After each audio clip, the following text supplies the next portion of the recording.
Evangelho de Mateus, capítulo 18, a partir do verso 21 até o verso 35. Por gentileza, me acompanhe nessa leitura. Então Pedro, aproximando-se-lhe, perguntou: Senhor, até quantas vezes meu irmão pecará contra mim, que eu lhe perdoe? Até 7 vezes? Respondeu-lhe Jesus: Não te digo que até 7 vezes, mas até 70 vezes 7. Por isso o reino dos céus é semelhante a um rei, que resolveu ajustar contas com os seus servos. E passando a fazê-lo, trouxeram-lhe um que lhe devia 10.000 talentos. Não tendo ele, porém, com que pagar, ordenou o Senhor que fosse vendido ele, a mulher, os filhos e tudo quanto possuía, e que a dívida fosse paga. Então o servo, prostrando-se, reverente, rogou: Sê paciente comigo, e tudo te pagarei. E o senhor daquele servo, compadecendo-se, mandou-o embora e perdoou-lhe a dívida. Saindo, porém, aquele servo, encontrou um dos seus conservos, que lhe devia 100 denários, e agarrando-o, o sufocava, dizendo: Paga-me o que deves. E então o seu conservo, caindo-lhe aos pés, lhe implorava: Sê paciente comigo, e te pagarei. Ele, entretanto, não quis, antes indo-se, lançou-o na prisão, até que saldasse a dívida. Vendo os seus companheiros o que se havia passado, entristeceram-se muito, e foram relatar ao Senhor tudo o que acontecera. Então o seu senhor, chamando-lhe, disse: Servo malvado, perdoei-te aquela dívida toda, porque me suplicaste. Não devias tu, igualmente, compadecer-te do teu conservo, como também eu me compadeci de ti? E indignando-se o seu senhor, o entregou aos verdugos, até que lhe pagasse toda a dívida. E assim também meu Pai Celeste vos fará, se do íntimo não perdoardes a cada um dos seus irmãos. Quero, olhando para esse texto, meditar sobre a cura para as nossas feridas. E você deve imaginar: pastor, hoje é um domingo de Páscoa, o domingo da ressurreição. Por que tratar desse tema do perdão? Porque o domingo de Páscoa fala disso. A ressurreição de Cristo fala disso. Ele ressuscitou para que os nossos pecados fossem perdoados e nós fôssemos justificados diante de Deus. Domingo de Páscoa fala de recomeço, de recriação, de uma nova oportunidade. E quando nós olhamos para Mateus 18, nós encontramos aqui um desafio de como crentes vivenciarmos esse ensino de recomeço, de recriação, de perdão. Aquilo que recebemos, podemos compartilhar com o nosso próximo. E você há de concordar comigo que o ser humano, ele sempre busca encontrar relacionamentos que lhe tragam significado, que lhe tragam alegria, realização, seja no convívio com os pais, seja encontrando o seu futuro cônjuge, seja no relacionamento com os irmãos. O ser humano, ele precisa e busca de relacionamentos onde ele possa ali ser acolhido, recebido, encontrar abrigo. Mas algo que muitas vezes nos impede de nos abrirmos para esses relacionamentos são as feridas do passado. Pessoas que já nos magoaram, que já nos decepcionaram, pessoas que aparentavam ser tão próximas, tão íntimas, tão queridas, e de repente uma atitude, uma palavra, uma postura, e nós nos vimos ali expostos, traídos, e isso acaba nos levando a adquirir mecanismos de defesa, de proteção, principalmente nesse mundo extremamente competitivo, onde companheirismo e amizade são palavras e são coisas que você não encontra facilmente em qualquer lugar. E a pergunta é: como viver nesse mundo que está tão longe do ideal? um mundo que jaz no maligno. Será que é possível desfrutar de relacionamentos saudáveis nessa caminhada? E essa história de Jesus fala sobre isso. Esse é um assunto tão importante que ele foi demandado e levantado pelo discípulo. Não foi o próprio Senhor Jesus que falou, bem, hoje eu vou trazer esse tema de instrução. A instrução veio como fruto e resposta de uma demanda interna, de um questionamento interno de Pedro. Isso mostra como esse tema faz parte da nossa natureza, da nossa realidade, da nossa vida diária. Então essa história que Jesus vai contar, essa instrução que ele vai trazer, vai nos explicar como homens pecadores, como homens falhos, podem conviver e viver uma vida de significado, sentido, satisfação nos seus relacionamentos. C.S. Lewis disse que é mais fácil falar sobre perdão do que perdoar. É fácil falar sobre perdão até você ser desafiado a ter que perdoar alguém. Amar a todos é fácil. O desafio é amar quem nos persegue. Alguém disse, eu amo a humanidade, o que eu não tolero são as pessoas. E assim, meus irmãos, o perdão é o mecanismo, é a resposta de Deus para nos ajudar a viver uma vida de equilíbrio, uma vida de paz com Deus, conosco e com o próximo. O problema é que o perdão não é algo natural, ele não flui, ele não simplesmente acontece de uma maneira natural, como o seu apetite por alimento, como o seu apetite por sono, que já é algo que é intrínseco à necessidade, à natureza humana, e o perdão não é assim. Justamente o contrário, a nossa tendência é buscar a justiça, buscar a reparação, e às vezes até uma punição extrema, movidos pela vingança. Mas fato é que o cristianismo é justamente uma contracultura, uma contraproposta, é um caminho alternativo, e não é um caminho fácil. O Senhor, Ele não nivela por baixo, os seus desafios não são ali facilmente, podem ser executados por nós, porque se assim fosse, não precisaríamos depender da sua graça, do seu poder, do seu Espírito. Mas justamente porque o nível de exigência é alto e é santo, porque o nosso Deus é santo e nos chama a sermos santos assim como Ele é, isso mostra que nós precisamos depender, suplicar.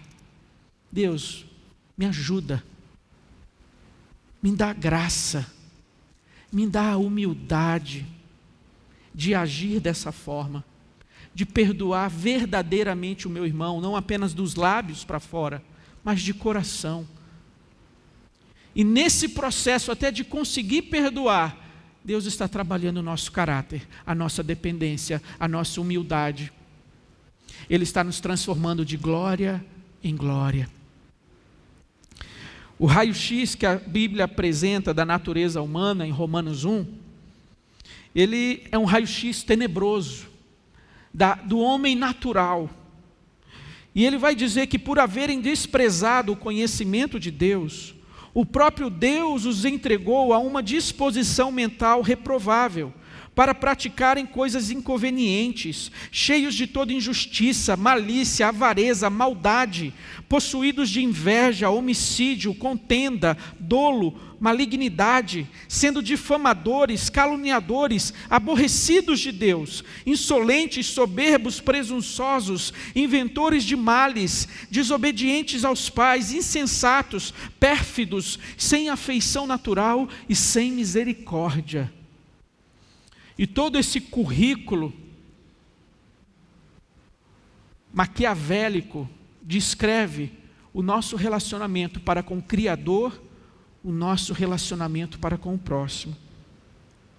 Nós vivemos numa sociedade que ela se rebelou contra a sabedoria de Deus, onde ela quer trilhar o seu próprio caminho, as suas próprias opções, a sua própria sabedoria.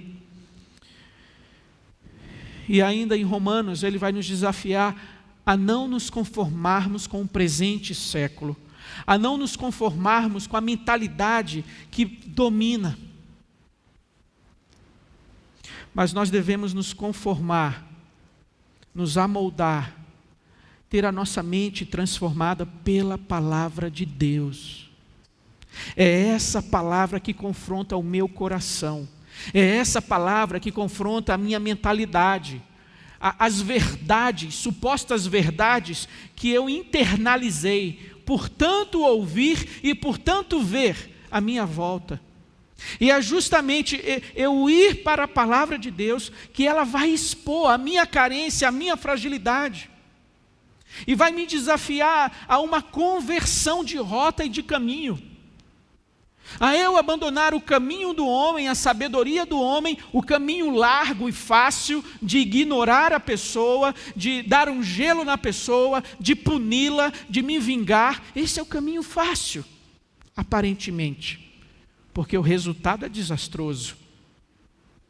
Os frutos que isso gera para a própria pessoa não são frutos de paz, mas aquele caminho estreito, aparentemente penoso, mas onde eu conto com a graça de Deus, com a misericórdia de Deus, e eu resolvo trilhar aquele caminho, e perdoar, e andar a próxima milha, e dar uma nova oportunidade, assim como Deus, dia a dia, nos dá uma nova oportunidade. Já houve algum momento onde você se ajoelhou para orar, e você ficou ali sem palavras, constrangido, envergonhado diante de Deus? Porque você sabia que naquele dia, você caiu e tropeçou no mesmo e velho pecado, que você já havia pedido perdão 70 vezes 7, e você fica ali assim, sem jeito, sem graça, sem saber por onde começar. E meus irmãos, segundo o salmista, no Salmo 139, não temos como fugir do conhecimento absoluto de Deus. Antes que a palavra nos chegue à boca, Ele já a conhece toda. Então os sentimentos, as emoções, as tristezas e frustrações que estão aqui dentro, a gente pode até maquiar com um sorriso, mas Deus conhece. Não há como fugir da presença de Deus, não há como se ausentar da presença de Deus. E por isso, mesmo tendo caído naquele pecado já 70 vezes 7, a única coisa a se fazer é confessar, é pedir perdão, é pedir a misericórdia de Deus. E quando nós o fazemos com sinceridade de coração, mesmo sendo 70 vezes 7, Ele vai te conceder uma nova oportunidade, um novo recomeço. E Ele faz isso conosco dia após dia. Irmãos, a primeira verdade, o primeiro princípio que nós encontramos aqui é que nós fomos perdoados. Isso está no verso 27. E o Senhor daquele servo, compadecendo-se, mandou-o embora e perdoou-lhe a dívida. Pastor, isso é muito óbvio.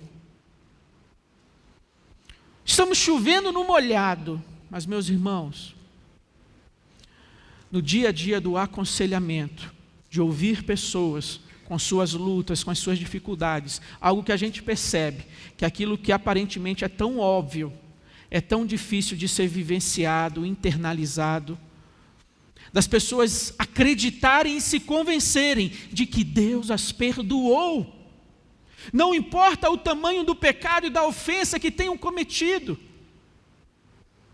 Porque em Cristo a graça é suficiente, a misericórdia é suficiente para cobrir qualquer pecado. E às vezes nós vemos irmãos que mesmo depois de anos do ocorrido, ali no seu íntimo ainda vivem com um conflito, com a dúvida: será que eu sou merecedor? Será que eu sou justo? Será que eu sou digno? Eu não vou nem participar da ceia, eu não vou isso, não vou aquilo, e questionando o perdão de Deus. E se não bastasse essa incredulidade humana, nós ainda temos uma voz externa, uma voz vinda do inferno, enviada pelo inimigo, que fica ali justamente a questionar em nós a veracidade da palavra de Deus. Lembra de Jesus? Quando no deserto, se és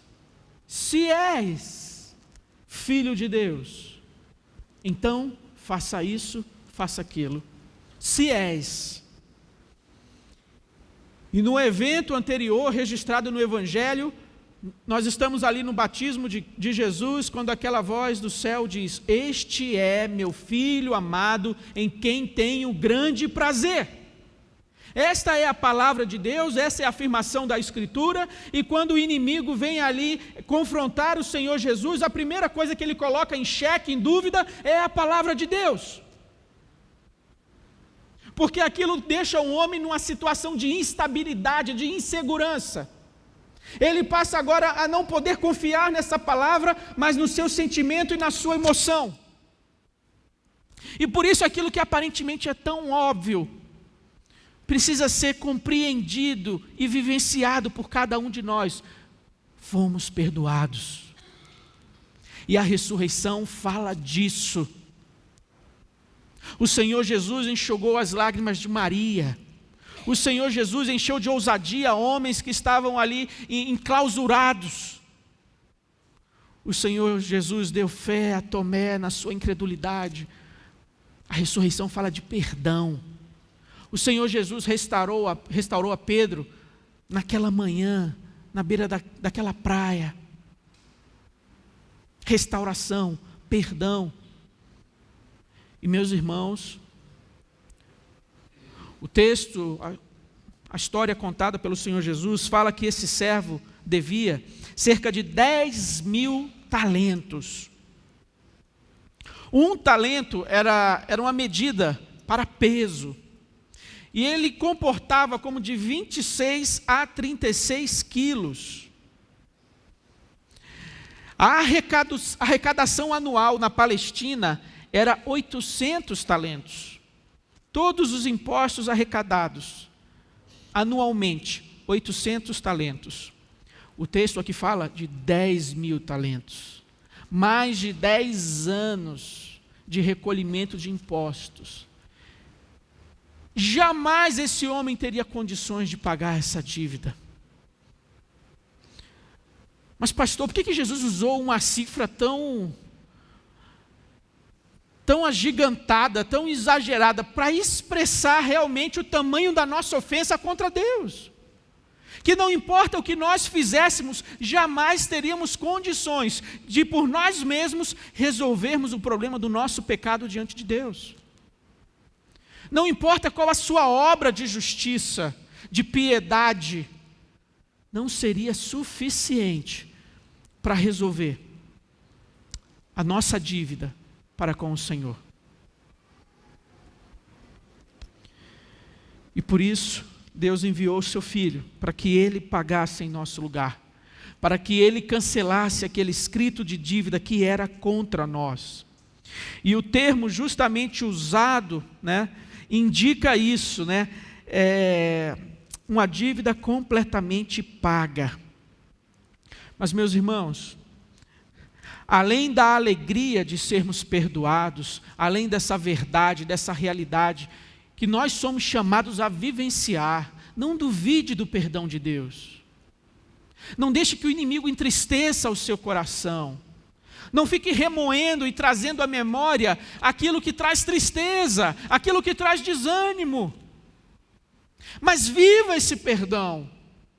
Creia que a luz de Cristo raiou no seu coração, que Ele lhe deu uma nova oportunidade, um novo recomeço. E não porque você merece, mas porque Jesus conquistou isso na cruz por nós. Nós precisamos crer no perdão de Deus e acertar o nosso passo, pedindo graça a Ele, pedindo misericórdia a Ele. Aquilo que Ele disse àquela mulher: filha, estão perdoados os teus pecados, vá e não peque mais, vá e não volte a esse abismo, não volte ao lamaçal desse pecado, viva pela graça de Deus em novidade de vida. Mas, meus irmãos, o verso 33, ele vai também nos desafiar de uma maneira muito clara o que o Senhor Jesus, o que Deus espera de nós. Ele diz assim: não devias tu, igualmente, do mesmo modo, compadecer-te do teu conservo, como também eu me compadeci de ti?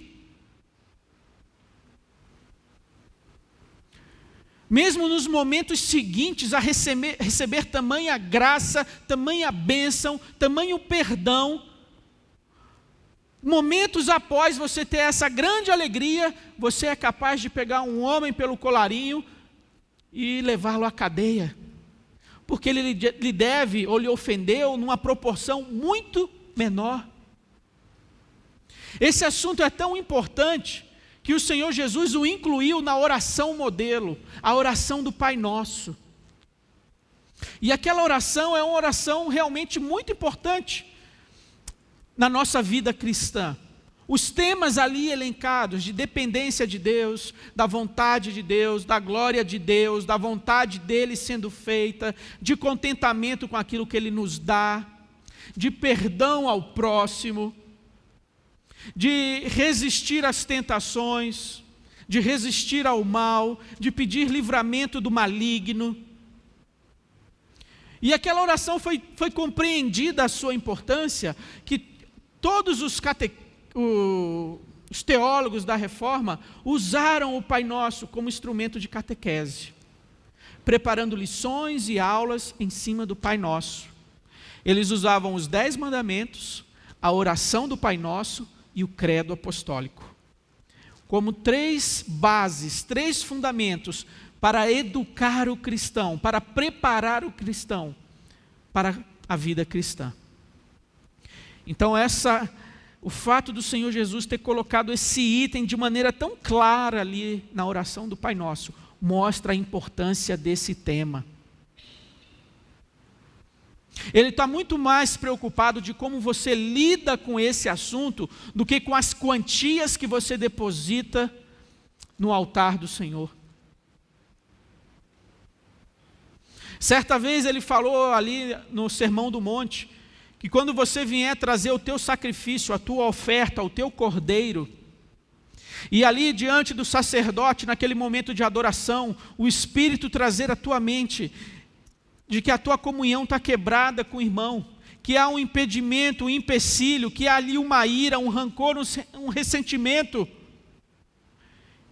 A orientação do Senhor Jesus é: não apresente o seu culto, não apresente a sua adoração, não apresente a sua oferta, não faça isso.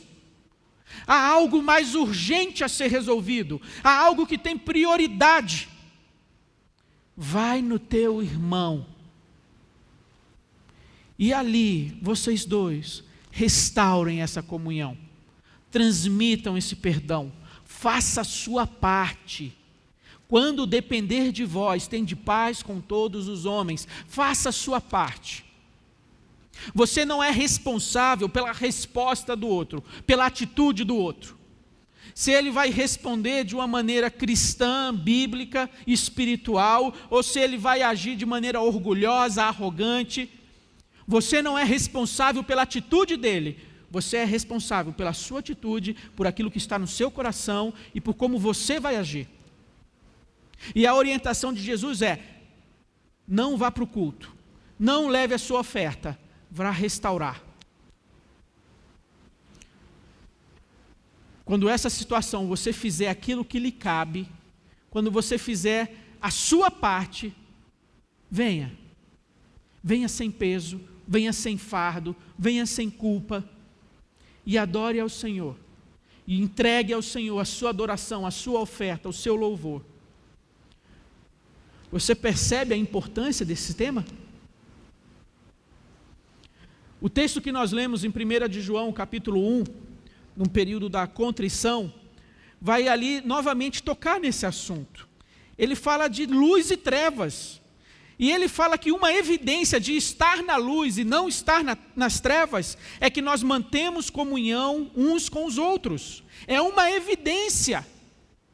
É uma maneira de discernir, identificar se estamos em Cristo, se estamos na luz.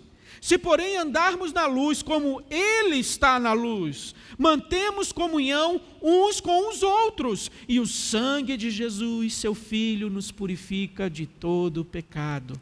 Você percebe a ordem? Você percebe a maneira como as sentenças foram ordenadas? Primeiro, se andarmos na luz, como Ele está, porque a gente pode declarar, a gente pode professar, Cristo é a minha luz, eu estou em Cristo, ok. Como verificar isso? Aí ele vai demonstrar uma forma, uma maneira. Se estamos na luz, se andamos na luz como Cristo está, nós mantemos comunhão uns com os outros. E isso não significa que não haverão dificuldades, desentendimentos, que não haverão feridas. Não, ele não está dizendo isso. O que ele está dizendo é que quando essas situações acontecerem, serão tratadas, serão perdoadas, serão restauradas. Isso é manter comunhão. Manter comunhão não é a ausência de divergência, não é a ausência de ofensa, não é a ausência de problemas. Nós ainda não estamos no novo céu e na nova terra. Nós estamos ainda no mundo que jaz no maligno. Então os problemas e as dificuldades virão. Seja no seu trabalho, seja na igreja, seja no conselho, seja no presbitério, onde tiver 2 ou 3 reunidos em meu nome, ali estarei. Não diz a palavra? Me permita agora o trocadilho. Onde tiver 2 ou 3, há ali todo o potencial para um desentendimento, para uma divergência, para um mal entendido. E se você acha que é exagero da minha parte, 2 ou 3, olhe para o seu casamento, olhe para o seu relacionamento. Estão ali vocês dois, uma só carne. Porventura há, de vez em quando, desentendimento, divergência? Pois é. Mantemos comunhão, uns com os outros. E a conclusão, o resultado, aquilo que Deus vai fazer em nós, o sangue de Jesus, seu Filho, nos purifica de todo o pecado. E não é justamente essa a ideia da oração do Pai Nosso? Que se nós negarmos o perdão, também Deus não nos perdoará? Não é isso também o que Jesus está dizendo aqui em Mateus 18? Quando ele diz, assim também meu Pai Celeste vos fará, se do íntimo não perdoardes cada um ao seu irmão. Então, meus irmãos, nós fomos perdoados, devemos crer nesse perdão, devemos viver esse perdão, não duvidar da palavra de Deus, rejeitar palavras de acusação, pessoas que venham te acusar, jogar na sua cara, querer lembrar o seu passado, querendo lembrar o seu erro. Não deixe que isso te abale, não deixe que isso roube a sua alegria, não deixe que isso te desanime, te entristeça. Isso pode acontecer, pessoas podem ser usadas para te lembrar, para te acusar. E esse é um dos nomes de Satanás, esse acusador. E aqui cabe até um alerta, que as nossas palavras uns para com os outros sejam palavras de encorajamento, de cura, e não palavras para trazer à mente daquele irmão, daquela irmã, seus pecados, suas falhas, seus erros. Nós não precisamos nos acusar mutuamente, nós já temos um que faz isso, ele não precisa da nossa ajuda. Assim, nós precisamos vigiar das nossas palavras, como diz Paulo em Efésios, se é útil, se edifica, se é necessário, se há graça. É como se fosse ali uma peneira, onde as palavras que saem da nossa boca, elas precisam primeiro ser colocadas nessa peneira. É necessário, é útil, transmite graça, edifica, ok, vale a pena ser dito. Para que assim nós não venhamos ser instrumentos de acusação, de desânimo, de tristeza. Mas se você ouvir palavras assim, não permita que elas te desanimem, te entristeçam. que no seu coração, que no seu íntimo você possa lembrar que o sangue de Jesus já foi derramado, o sacrifício já foi realizado, a nossa dívida já foi paga, e o sangue dele derramado foi suficiente para pagar e perdoar todos os nossos pecados, passados, presentes do dia de hoje e os que você vai cometer amanhã.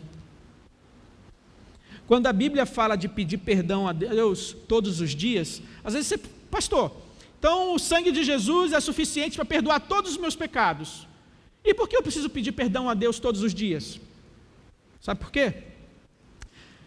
Porque isso é um instrumento de cuidado do nosso coração.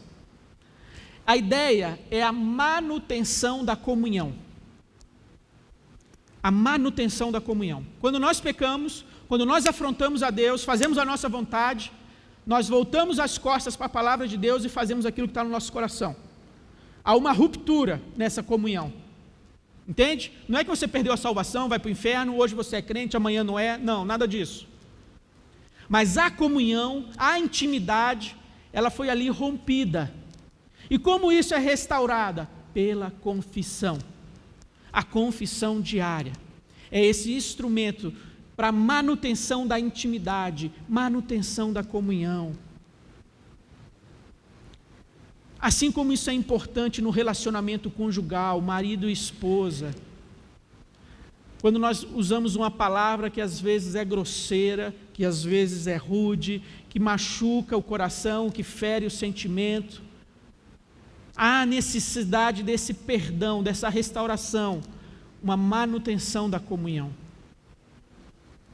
E por isso, a Bíblia nos ensina a confessarmos os nossos pecados ao Senhor, diariamente, como uma disciplina espiritual. Sabe por quê? Porque senão a gente se acostuma com o pecado.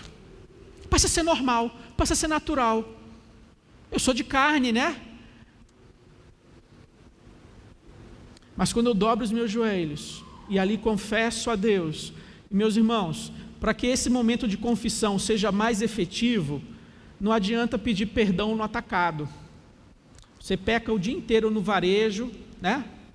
E aí à noite, faltando 3 minutos para desmaiar, apagar, Deus, obrigado por esse dia, obrigado por todas as bênçãos, perdoa os meus pecados. Uma coisa assim genérica, uma coisa assim meio que está no roteiro, está no script, mas falta aquele senso ali de tristeza. Falta ali você se convencer de qual pecado, qual atitude. O salmista, entendendo a seriedade disso, ele orava até para que Deus trouxesse a memória, para que Deus perdoasse aqueles pecados que estavam ocultos da sua mente, que ele não lembrava. Assim, para que esse momento de confissão possa ser mais rico, é importante a gente colocar diante de Deus aquilo que a gente lembra, aquilo que vem à nossa mente, até para a gente poder no dia seguinte lutar contra a carne, lutar contra o pecado, lutar contra a nossa natureza, porque senão novamente passa a ser visto de uma maneira natural. Eu assino um tratado de paz com o pecado, eu passo a conviver de maneira harmoniosa com o pecado, quando na verdade eu tenho que entender que ele é o meu inimigo, que ele quer sabotar a sua felicidade.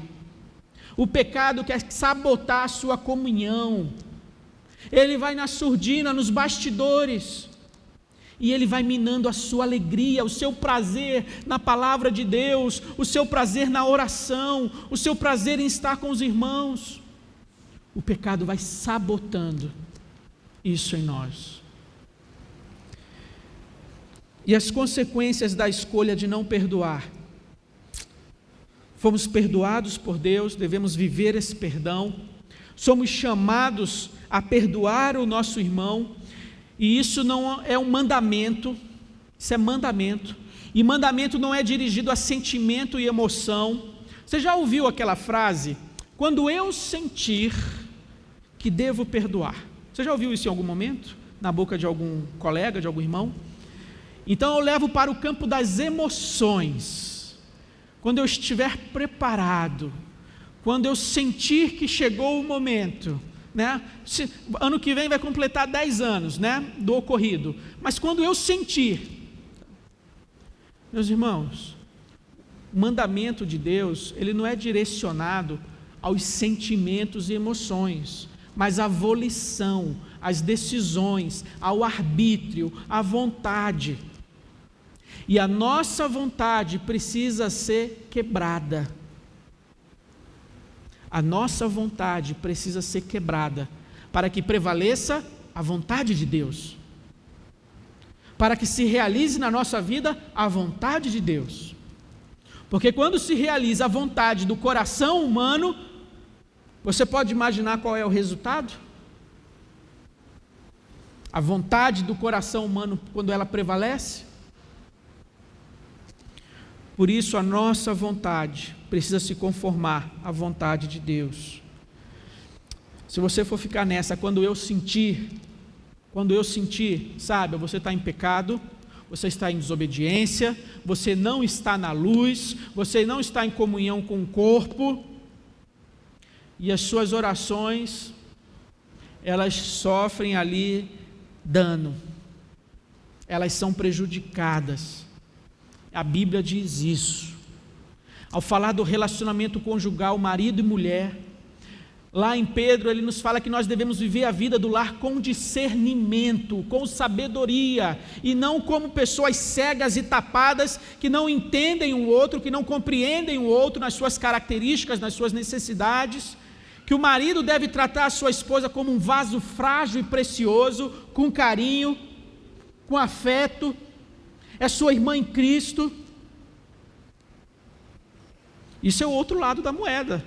Ao falar de liderança masculina, é isso, meus irmãos. Esse é o modelo. É esse o padrão. Não é de autoritarismo. Não é de opressão. Isso é a carne, isso é o pecado, isso é a natureza humana. O que a Bíblia nos desafia é essa outra postura. De deferência, de apreço, de carinho. E ali Pedro ele fala, olha, as suas orações serão interrompidas. Havia algo mais grave a ser colocado? Só faltava dizer, ó, você vai perder sua salvação. Como isso não acontece, como isso não é possível, olha a sanção, olha a penalidade, o resultado, suas orações serão interrompidas diante de Deus. Se você, como esposo, tratar sua mulher com opressão, com amargura, com ira, é isso que vai acontecer com você. Semelhantemente, se nós não perdoarmos o nosso irmão, o Senhor também não perdoará os nossos pecados. Meus irmãos, falar que Jesus está vivo, que Ele vive, que Ele reina, que Ele é Senhor soberano, é bom, é verdadeiro, é correto, traz alegria, mas se de fato Ele é soberano na sua vida e na minha vida, se de fato é a vontade dEle que reina e prevalece, que nós possamos nos curvar diante dessa palavra, que nós possamos nos curvar diante dessa cruz, e falar, Deus, pela Tua graça, pela Tua misericórdia, me ajuda, me fortalece, para que eu não venha carregar esse fardo, para que eu não venha carregar dentro de mim essa amargura, ressentimento e mágoa do meu irmão, para que eu possa olhar nos olhos dele, para que eu possa sentar numa mesa ao lado dele e fazer uma refeição, para que eu possa celebrar a ceia do Senhor com ele, trocar meu cálice com ele, sem nenhum impedimento, sem nenhum constrangimento. Porque quando você abre a sua boca e canta, nosso Deus é soberano, ou quando você declara na sua oração e afirma, Deus, Tu és soberano, mas quando você no campo de prova é desafiado a perdoar, e você não fecha o seu coração, se enche de justificativas, se enche de razões, de motivos, e você rejeita perdoar, você escolhe manter a sua postura de que você é o dono da verdade, correto, certo, justo, saiba, Deus não está sendo soberano na sua vida. Não é a palavra dele que está permanecendo na sua vida, é a sua palavra, é a sua escolha, é a sua decisão. Sabe o que você está dizendo? Olha, nessa área aqui, a última palavra é a minha. Nesse assunto aqui, Deus, o soberano sou eu. É o que acontece. Não há meio termo. É dessa forma. E a palavra já nos aponta que nós precisamos recorrer à graça de Deus, ao trono de graça, para achar socorro em ocasião oportuna. Está difícil crer nesse perdão que você recebeu, viver esse perdão? Ore, Senhor, aumenta a minha fé, tira a incredulidade. Está difícil perdoar essa pessoa que o ofendeu, que o desapontou, que o desacatou, seja lá o que for. Senhor, me ajuda a amar. O Senhor é a fonte do amor. A palavra diz que o teu amor é derramado em nossos corações. Me ajuda a amar. Me ajuda a passar por cima da minha razão, do meu orgulho. Me ajuda a amar o meu irmão, para que assim as nossas orações possam encontrar uma avenida aberta, ampla, à presença de Deus. Para que assim no seu coração haja alegria em vir à casa de Deus. Às vezes os crentes não sabem porque essa alegria foi embora. A alegria de estar reunido, congregado, a alegria de poder parar na sua semana, no seu dia, e abrir a palavra de Deus, e orar, e colocar seu coração diante de Deus, e receber aquilo que Ele tem para você. Às vezes as pessoas não sabem por que essa alegria, esse desejo foi embora. Sabe por quê? Por causa de decisões como essa, dia a dia, gradativamente, paulatinamente, onde Deus deixa de ser soberano, e eu sou soberano. Onde não é a vontade dele que é feita, assim na terra como no céu, mas é a vontade do meu coração que é feita. E aí não adianta cantar Deus é soberano, não adianta fazer uma oração teologicamente correta, se no seu dia a dia, no campo de provas, esse cristianismo ele não consegue ir além da confissão, da declaração. Essa é a mensagem da Páscoa. Ele ressuscitou, Ele vive, Ele está à destra de Deus, e Ele fez tudo isso para nos perdoar, para nos dar um novo recomeço, e para que nós andemos em novidade de vida, para que nós possamos ter um novo coração. E isso depende agora de cada um de nós, nesse processo de santificação diária, de renovar o entendimento. Às vezes você já é um crente antigo, longa caminhada, mas o seu entendimento, a sua razão, o seu raciocinar e pensar, ainda não acontece com as categorias bíblicas, da sabedoria de Deus, mas daquilo que é natural, daquilo que é simplesmente lógico, daquilo que é razoável. Sabe o que é razoável? Todos nós irmos para o inferno. O salário do pecado é a morte. Isso é o razoável.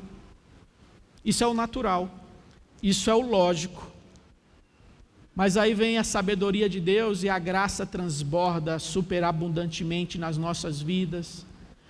E a sua culpa, a sua condenação é lançada sobre Cristo. Você percebe que há determinados momentos que a lógica e a razão humana, elas entram em confronto, em choque com a sabedoria do alto e das Escrituras? E sabe por que isso acontece? Porque nós ainda vivemos nesse corpo, nessa natureza humana, que coexiste com a natureza espiritual, com o novo homem, com a nova mulher que Deus está formando e forjando em você. Eles ainda coexistem. E nós aguardamos o momento onde receberemos um novo corpo, glorificado, ressurreto, porque aí nós vamos expressar nossas emoções de maneira correta. Nós vamos usar a nossa razão e o nosso raciocínio de maneira correta. Porque a doutrina da depravação total não é um conto de fadas, é uma realidade. E ela significa que todas as áreas do ser humano foram contaminadas e atingidas pelo pecado. E por isso nós precisamos dessa graça e dessa palavra para redimir, para libertar, curar. Por isso, quando a lógica humana, quando aquilo que aparentemente é razoável, natural, aceitável, se confrontar e chocar com essa palavra, que o que permaneça de pé seja essa palavra. Se nós somos nova criatura, se nós estamos na luz, como Ele está na luz, que Ele seja soberano nas nossas vidas. Nós vamos encontrar cura para as nossas feridas. Nós vamos encontrar alimento para a nossa alma. E sabe aquela paz de Paulo em Filipenses? Aquela paz que está além de toda razão e entendimento? Essa paz guardará as vossas mentes e os vossos corações em Cristo Jesus. Meus irmãos, para desfrutar da paz de Deus, é no caminho da obediência. É quando eu obedeço a palavra de Deus, quando eu ando nessa trilha, nessa vereda, eu desfruto os resultados.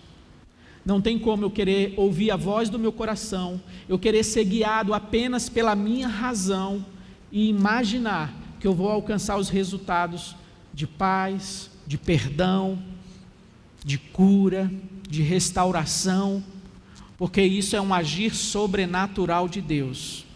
Não tem diazepam que resolva, não tem remédio que resolva, são paliativos. Aquilo que é duradouro, definitivo na nossa vida, na nossa alma, é o Espírito Santo de Deus que vai gerar. E nós precisamos andar no caminho de obediência. Vamos encontrar cura, vamos encontrar pão, vamos encontrar a paz de Deus. Que a nossa Páscoa não se resuma, Ele vive, Ele reina, aleluia, glória a Deus, Ele voltará. Que não seja só isso, tudo isso está certo e correto, mas que essa verdade, que Ele vive e reina, possa nos transformar a cada dia, fazer de nós novos homens e novas mulheres para a glória de Deus. Amém?